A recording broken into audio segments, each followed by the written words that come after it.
Good afternoon, and thanks for joining us for Living Local, your lifestyle show for all things Charleston and beyond. I'm Ashley Meservey. For almost 100 years, the folks here at Fox Music House have been filling the hearts and minds of so many. Today, we're learning about this family-owned business that spans over some 4 generations. Joining us today, we have Joseph Fox here at Fox Music House. Thank you so much for having us today. Pleasure to have y'all here. Okay, this place is huge first off, but before we take a little tour around here, I want to talk about the rich history. This is 4 generations of history here, right? Absolutely. So my great-grandfather started Fox Music in 1928 in downtown Charleston. We were there for almost 60 years. We just moved here from Montague, where we were for almost 25 years. Okay, so talk about some of the people that come in and out of your doors here. I mean, I've never been here before. It's absolutely incredible. You have several layers of things that you do here. Yeah, 100%. So, a lot of time, first-time people, we're a bit of a destination. Yeah. Being the largest piano store in the Southeast, folks come from all over to come here. Having said that, though, most of our customers have been here through a generation or 2 or 3. They know my great-grandfather I didn't get to meet. A lot of them are churches. We do a lot of church business and work with a lot of ministries, and a ton of them are schools. Education's big for us, so getting kids into piano or any instrument for that matter. Talk about what, the educational component here, because you actually do lessons, you were telling me back there, you do things for kids with learning disabilities, all kinds of stuff, right? Music therapy is new for us. We're actually starting that in August. We're really excited about that. It's the first time we've ever done that. But yeah, we offer group classes for piano and most other instruments and theory classes. We have some really talented teachers through Black Tie. They have locations all over the place, so if this isn't close to you, they can find one that is. But it goes even more into when you come here, it's not just about selling a piano to you or finding a piano that's right for you. We want you to learn about instruments. So we do field trips here.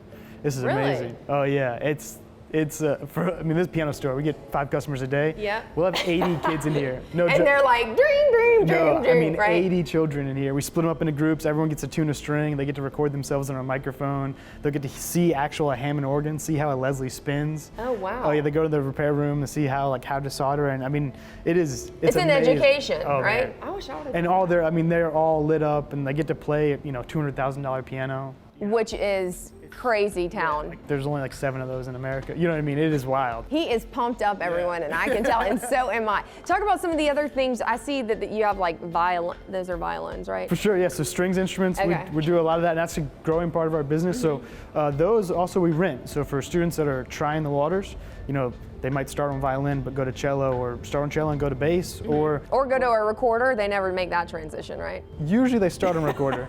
That's a cool note. So every school in the area, we worked hard for that you sometime 2nd, 3rd, and a little bit of 4th grade, you're going to take recorder. I did. Right? Yeah. I remember getting my name, my initials or whatever, because you didn't want to have someone take your recorder, get them all mixed. Yeah, that's just nasty. Yeah.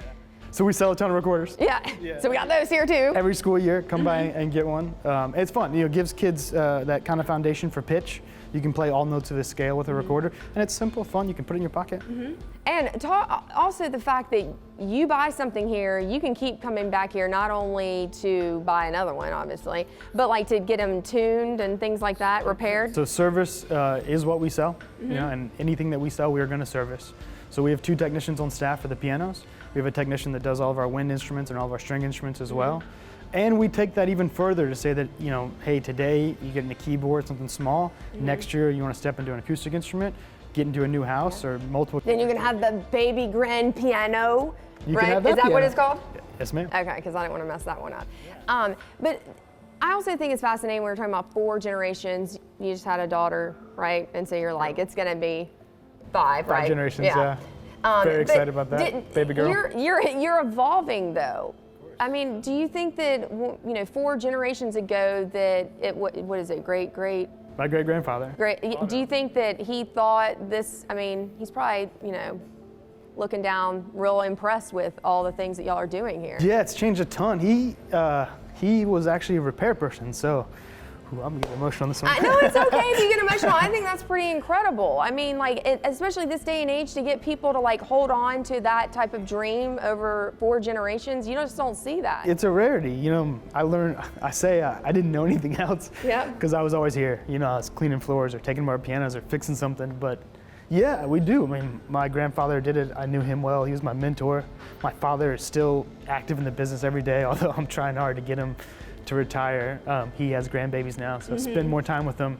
But my great-grandfather came over from Poland, and he was a violin player, did not speak English, and he found if he played music with people, he made friends.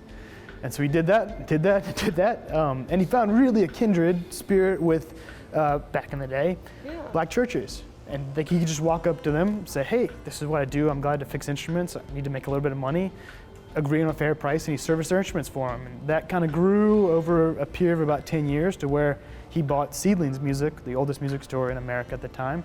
And that's where we started pianos. That was the very first piano that he sold. And by then he'd gotten a little mastery of English. He couldn't quite pronounce all the names yet, but the German names like Steinway he knew. And then he hired his first technician, Ray Friday, and they started a whole shop. And the rest is history. This is a living local first, because now I'm getting teary-eyed over here. And I have to mention this, you also have someone here who made quite the impact with Emmanuel Church, during that tragedy as well, right?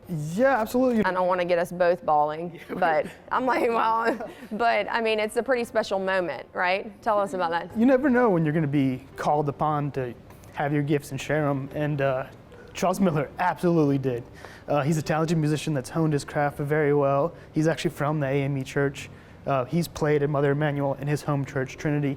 And it just happened to be, he's a Hammond organ kind of guy. And he was sitting there when President Obama began to sing, and he is blessed with a gifted ear, and he has honed that craft to the point where he matched that voice perfectly in time. And it's a moment that he'll always remember as a positive thing that reinforced what he does every Sunday and Wednesday, and for other funerals. So it was not the norm by any means, but it brought a lot of peace to everybody. It did, and it's a moment that I think all of us as Charlestonians will remember, and Americans as well. That was a very special moment. Okay, I'm not gonna make us cry anymore. Let's end on people need to come in here, because not only are you gonna learn a lot about rich history, you are such a nice guy, by the way.